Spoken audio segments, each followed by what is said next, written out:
Em nome do Pai, do Filho e do Espírito Santo. Amém. Nós vivemos em um tempo em que não existe só uma verdade. Aos olhos do mundo, cada um pode ter a sua verdade. E o simples fato de você dizer que a verdade está com você e somente com você já é considerado intolerância. Não há espaço para isso.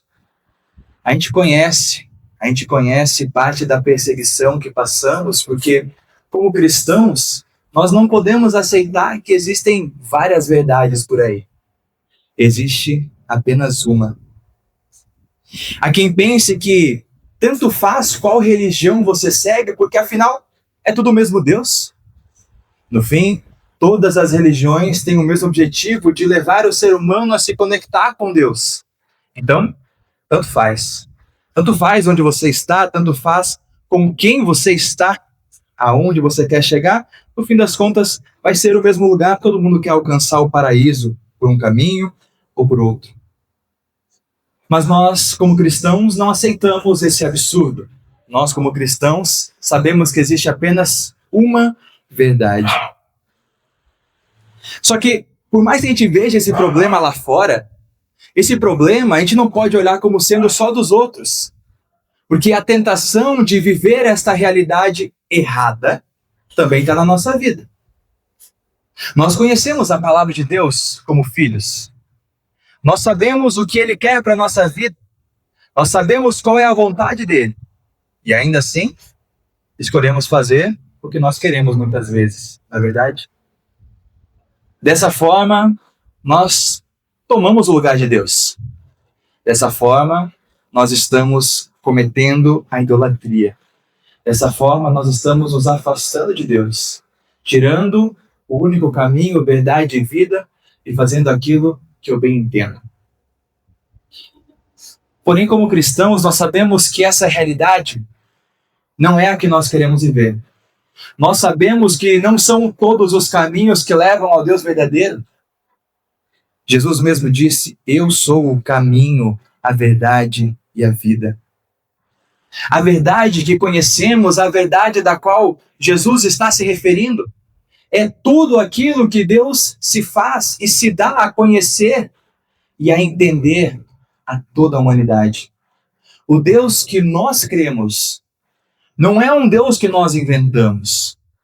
Não é um Deus que um grande grupo se reuniu e decidiu contar a mesma história. Não. O Deus que nós cremos é o Deus verdadeiro, que se revela na Sagrada Escritura, que ao longo de centenas de anos revela qual é a sua vontade e se faz conhecer a humanidade, até chegar àquilo que o apóstolo chama de uma forma tão bonita de a plenitude do tempo.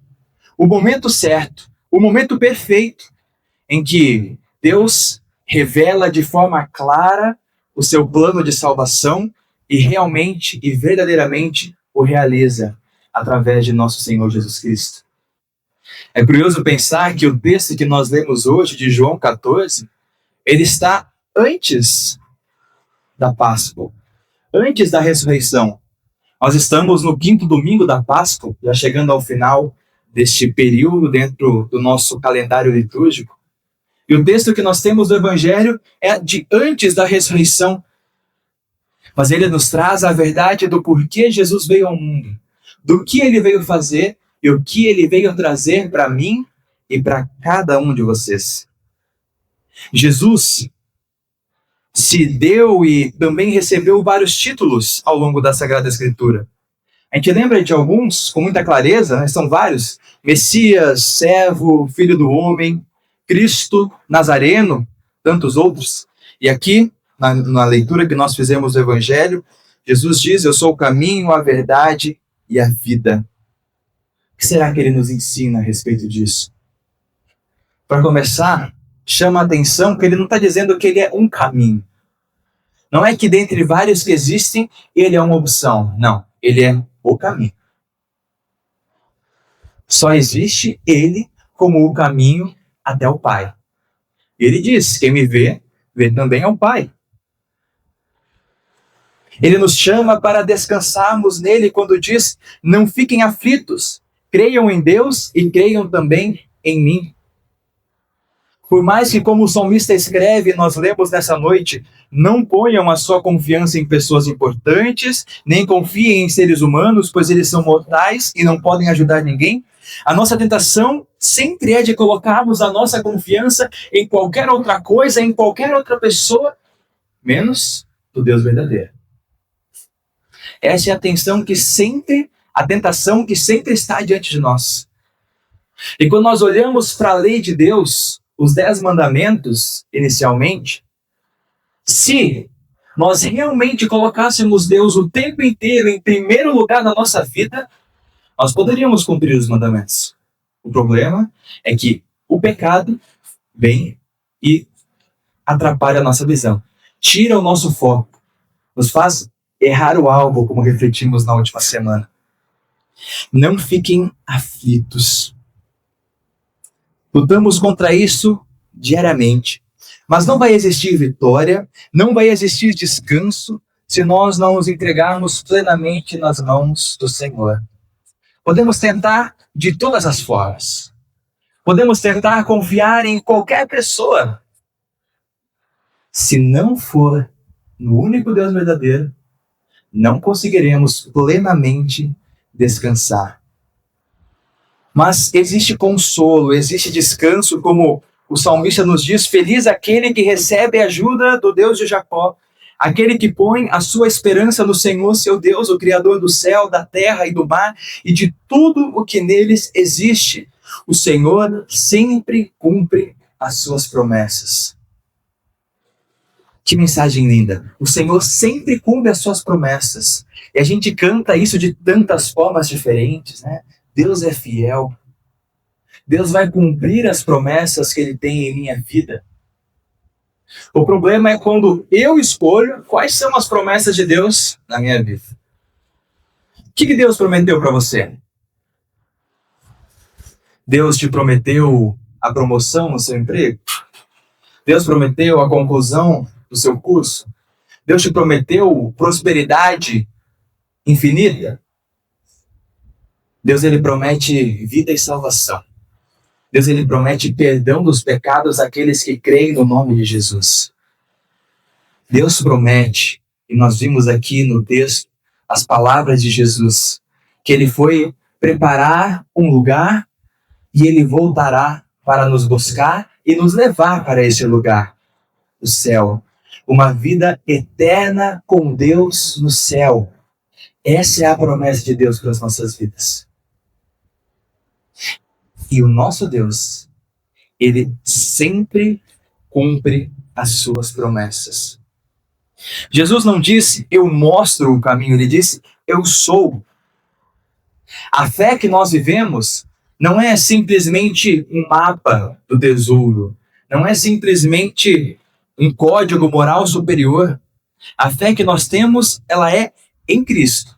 A fé que nós temos é que esse Jesus é o Filho de Deus encarnado. Deus que se fez carne, que se fez homem e que habitou entre nós e que veio para nos trazer perdão, que veio para salvar a nossa vida. A nossa fé é de que esse Deus maravilhoso, encarnado, crucificado e ressuscitado, Ele é o nosso Senhor e Ele é o nosso Salvador. Ele é o caminho, porque somente através dele nós chegamos até o Pai, porque é nele que Deus se revela verdadeiramente. Deus não se revela simplesmente da boca de pessoas em qualquer lugar. Deus, ele não se revela simplesmente porque um grande grupo de pessoas decidiu dizer que Deus é assim, desse jeitinho. Deus, ele se revela através da sua palavra. Deus, ele se faz conhecido através da obra de Jesus. É ali que nós conhecemos quem Deus realmente é. É ali que nós conhecemos o que realmente é o amor de Deus. É ali que nós conhecemos o que realmente significa a palavra misericórdia. Misericórdia. Porque enquanto nada merecíamos de bom de Deus, Ele veio. Quando nada de bom nós merecíamos, Ele veio para trazer vida, e vida em abundância. Ele é a verdade, porque nele Deus se revela. Ele é a vida, porque nele a morte foi vencida. Se Jesus tivesse dito que existem vários caminhos, várias formas de sermos salvos e sermos perdoados por vários caminhos diferentes, será que teríamos realmente consolo? Será que estamos no caminho certo? Será que estamos na igreja certa? Na fé certa? Mas como ele disse que ele é o caminho, nós não precisamos ter dúvida de nada. Nós não precisamos ter dúvida de que nós estamos salvos no nome dele. Porque só ele pode fazer isso. Eu não posso. Você não pode. Mas ele pode. E é o que ele faz. E é por isso que ele vem. Quem vê a mim, vê o Pai, disse Jesus. Se vocês querem saber quem Deus é, olhem para Jesus. O mundo tem dificuldade em compreender quem Deus é. Coloca nele diversos rótulos. Olha, o Antigo Testamento ele era mau. O Novo Testamento, paz e amor. Não. Deus, ele se revela em tudo aquilo que é necessário que a gente conheça a respeito dele. Ele mostra a sua justiça. Ele mostra o seu poder. E ele mostra o seu amor, a sua bondade e a sua misericórdia que duram para sempre. Se vocês querem saber e compreender como é o coração do Pai, olhem para Jesus, recebendo pecadores, carregando culpas, tocando pessoas impuras, consolando os aflitos, de maneira especial, entregando-se na cruz. Em Cristo, o Pai se faz conhecido. Isso é maravilhoso, isso é o cuidado de Deus para a nossa vida, sem nenhum mérito e sem nenhuma dignidade da nossa parte. A verdade de Deus, ela é tão real e ela é tão impactante que ao longo de milhares de anos da história do seu povo, ao longo de quase 2000 anos da igreja cristã, pessoas permanecem firmes nessa verdade, mesmo diante da morte. Foi o que nós vimos na leitura de Atos dos Apóstolos. Em Atos 6, nós vemos o cuidado e a preocupação da igreja ali representada nos discípulos de Jesus, em cuidar dos órfãos e das viúvas, em parar de se preocupar com coisas que não lhe eram cabidas, colocando outras pessoas fiéis nesse cuidado para que eles pudessem se dedicar à oração e à pregação da palavra. E uma dessas pessoas foi Estevão. E nós o conhecemos como o primeiro mártir da fé, não é verdade? Mártir, a palavra que dá origem a ela, vem do grego, martirel, e significa literalmente testemunha. Testemunha. E ao longo da história da igreja, essa palavra foi sendo ressignificada para aqueles que permanecem no mesmo testemunho até a morte. E nós temos Estevão como o primeiro relato, o primeiro mártir da igreja cristã, preferindo a morte a renunciar àquilo que ele cria, preferindo a morte a contradizer a verdade que se fez conhecida diante dele. Estevão foi apedrejado até a morte e permaneceu fiel à verdade. E a palavra de Jesus e a presença de Jesus é consolo em todos os momentos, também na morte. Por vezes, a gente é rodeado por uma ideia de que a vida cristã sempre é uma vida de tranquilidade, ou porque eu estou em Deus, então eu não vou ter nenhum tipo de sofrimento. Mas, ao longo da história da igreja, várias pessoas foram mortas simplesmente por crerem e confessarem que Jesus é Senhor. Estevão foi morto. Dos 12 discípulos de Jesus, e aí já trocando Judas Iscariotes por Matias, 11 foram mortos. Apenas um, João, faleceu de velhice.